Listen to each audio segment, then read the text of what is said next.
In the early 70s, the company risked everything on a revolutionary new engine for one of the world's first jumbo jets, the Lockheed TriStar.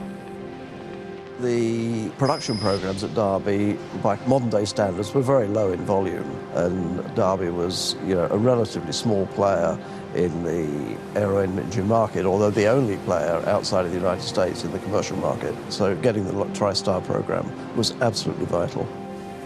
As a small player, Rolls-Royce had big ambitions. Well, the 211 was quite an advanced engine concept, even by the standards of the day. It was the first three-shaft engine, whereas the competitors were offering two-shaft engines.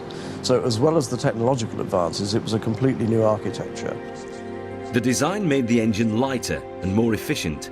It promised a crucial reduction in running costs and cheaper airfares. But actually building the engine proved harder than anyone expected, and the costs spiraled with every advance they made. And all of these were put together in an engine number 10,011, which ran on February the 3rd, 1971, late in the afternoon. And the results were quite exceptional in that they were very much better than anything we'd run before. So understandably, we were quite elated. It seemed the company was about to achieve its goal with their new engine, but the elation was short-lived. Until the next day, when in the middle of the morning we were all invited to go into the office and the announcement was made that the company had gone into receivership. It was too late. The project had bankrupted the company, and Derby was in crisis. There's hardly a family in the town that hasn't got someone working at Rolls, not just as manual workers and skilled craftsmen, but as research workers and designers. When the men came out lunchtime, they were obviously shaken. Shocked. Just shocked. Looks very bleak, that's all I can say. I mean, looks very bleak, doesn't it? Did you ever believe this could happen here? Never.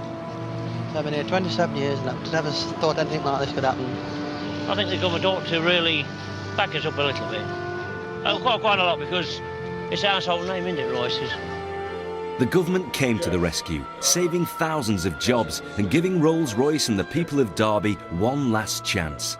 The progress that was made during the following 12 months, 14 months post the bankruptcy was quite remarkable. And we actually managed to get the engine into service at the end of April 1972.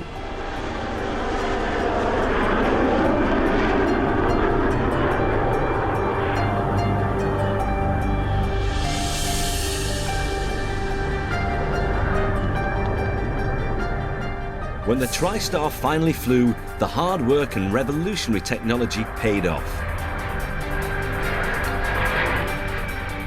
The engine became the jewel in Rolls-Royce's crown. And it still is today, as the basic design of the entire family of Trent jumbo jet engines.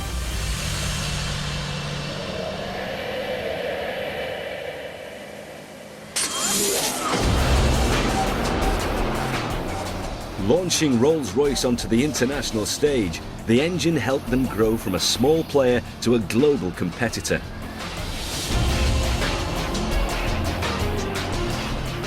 Today, Trent engines are fitted to half the world's big passenger jets, with new orders worth over £40 billion.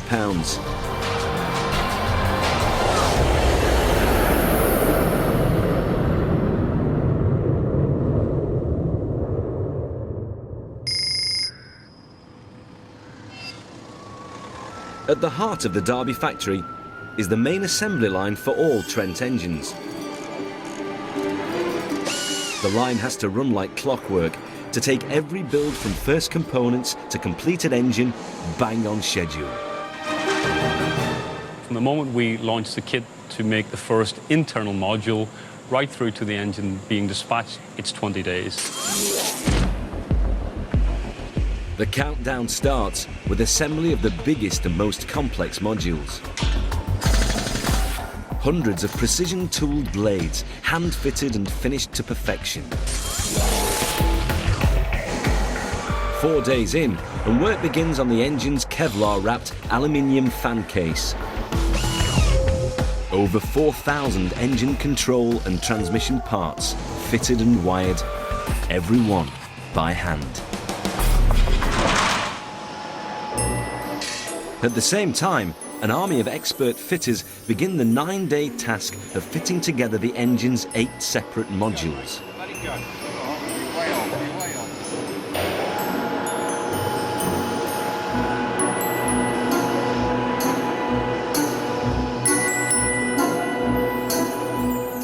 The first 5 sections are stacked one on top of the other. With gravity helping the process, it's a lot easier to achieve a perfect fit.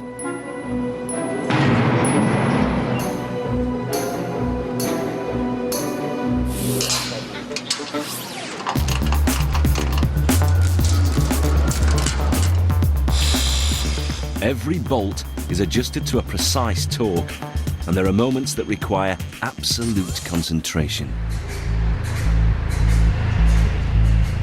Going down.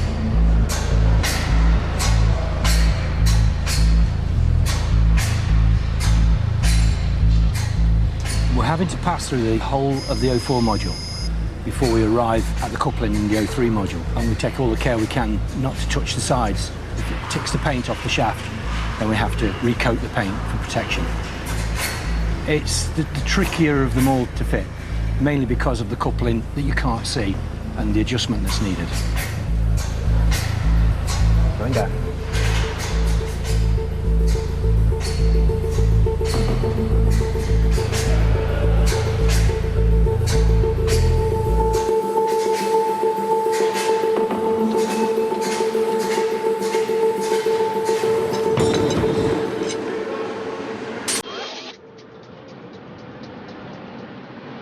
And there's the 2 shear keys that will ride up and locate in the slot. You should hear as it clicks. They'd have clicked in now. 1 week into the build, the fan is assembled from its kit of blades. And with each one worth as much as a family car, it takes an expert touch. We prefer to wear gloves. It keeps fingerprints off the blades and this grip as well. So it does stop them slipping out of your fingers. You don't want to drop it, do you? Certainly not. Certainly not.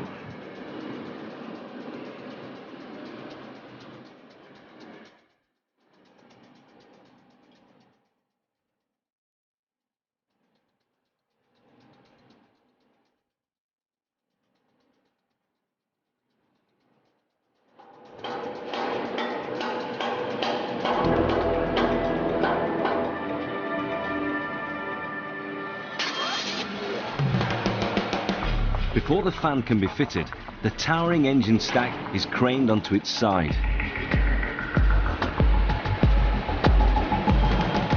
2 tons of precious metal swinging just feet from the ground. Finally, in the position it'll spend the rest of its life, the engine's ready for the last 2 and biggest modules.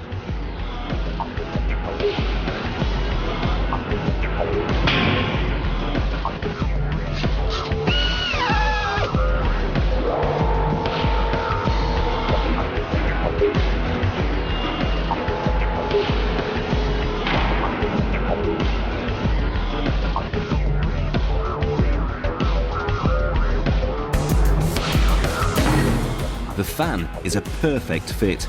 Its tips clear the lining of the case by a fraction of a millimetre, yet in flight will spin faster than the speed of sound. After 2 weeks of assembly, every completed engine is fitted with vast aerodynamic ducts and inched across to the factory's purpose-built flight test centre. Here, it'll be fired up and put through its paces in a simulation of the harshest flight conditions. 3, 2, 1.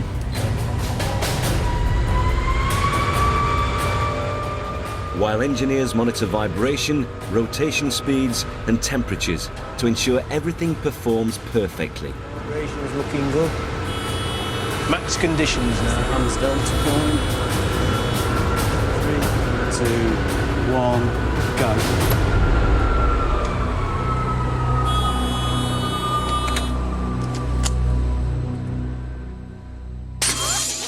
Signing off newly built engines isn't all they do at the test centre. Dave Benbow is in charge of testing prototypes for new engine designs before they ever take to the sky. And that means carrying out tests that are much more challenging. We run thousands of hours of testing. Our primary requirement is to show that the engine is safe to fly, that it's airworthy. We conduct a number of tests to do that, but really we're trying to meet the regulations of the safety agencies.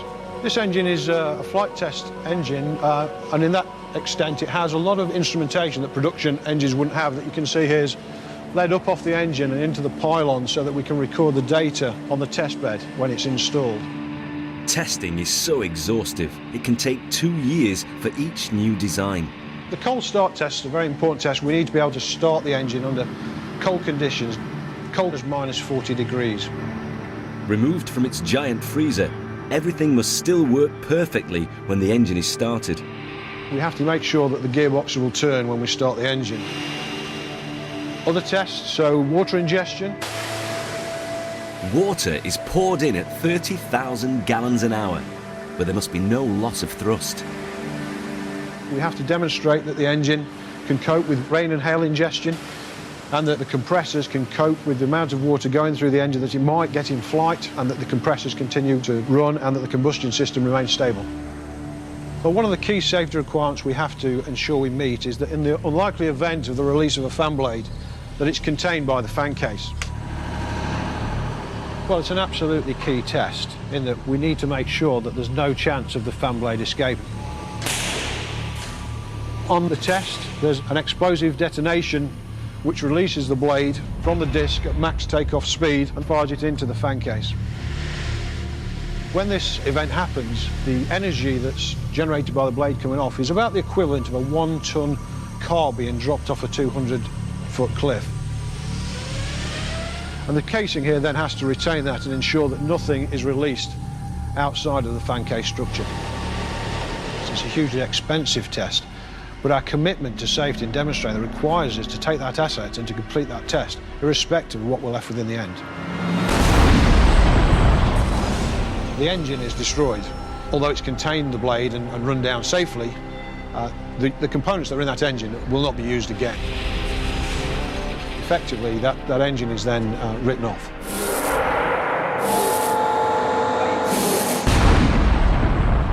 Only by sacrificing an entire engine like this can they be sure the fan case really does its job.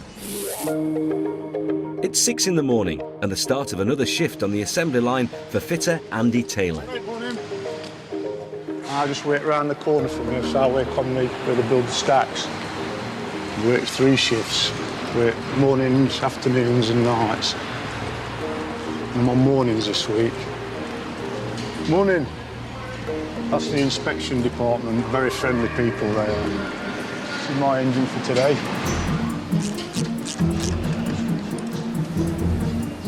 Andy's task today is to fit the first of a network of sensors to the engine. These are connected to the thermocouples, and these tell the brain of the engine that if there's an overheat problem, it'll tell it to alter something inside the engine to cool it down, or vice versa if it's running too cold. When it's running, these sensors will measure temperatures, pressures, speeds and vibration at critical points in the engine. The sensors constantly feed that information to the engine's own electronic management system, its brain, that ensures performance is optimized at all times.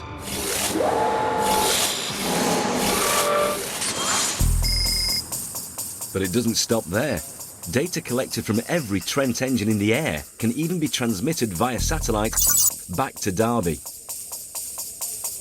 It's received here at the factory's 24-hour monitoring station, manned by senior engineers to keep an eye on Rolls-Royce engines all over the world. Alan, we've got an issue on engine 41992. You can just see that the exhaust temperature's just going up on that engine. This is 21st century jet engine production, part of a high-tech support package that gives them a commercial edge over competitors. Increasingly now, as the airline buys a Rolls-Royce engine, we secure a service package with them, sometimes for as long as 20 years, where we will provide all the maintenance, all the spare parts for their engine. We will make sure they have engines available whenever they need them to support their aircraft, and they simply pay for the number of hours they fly.